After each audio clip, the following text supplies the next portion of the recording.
আমি যে টপিকসটি নিয়ে কথা বলবো সেটি হচ্ছে পিআরপি। পিআরপি একটি বহুল পরিচিত চিকিৎসা ব্যবস্থা। পিআরপি কি? পিআরপি হলো প্লেটলেট রিচ প্লাজমা থেরাপি।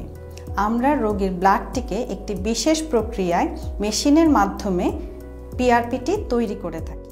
কোন কোন ক্ষেত্রে আমরা পিআরপি করতে পারি? Diffuse alopecia or diffuse hair fall. PRP কিভাবে তৈরি করা হয়? পিআরপি খুব সহজেই আমরা তৈরি করে ফেলতে পারি।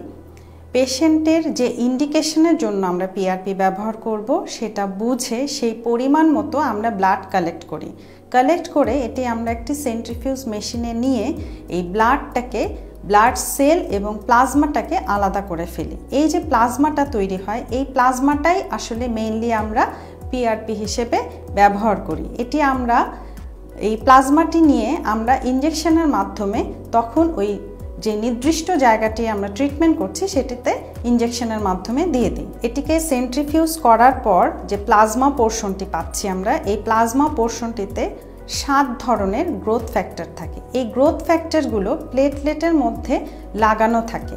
লেজার ট্রিটে আমরা সর্বাধুনিক যে কিটটি ইউজ করি সেটি হচ্ছে টি-ল্যাব। টি-ল্যাবে 7 গুণ বেশি প্লেটলেট তৈরি হয়, তার মানে 7 গুণ বেশি আমরা গ্রোথ ফ্যাক্টর পাচ্ছি।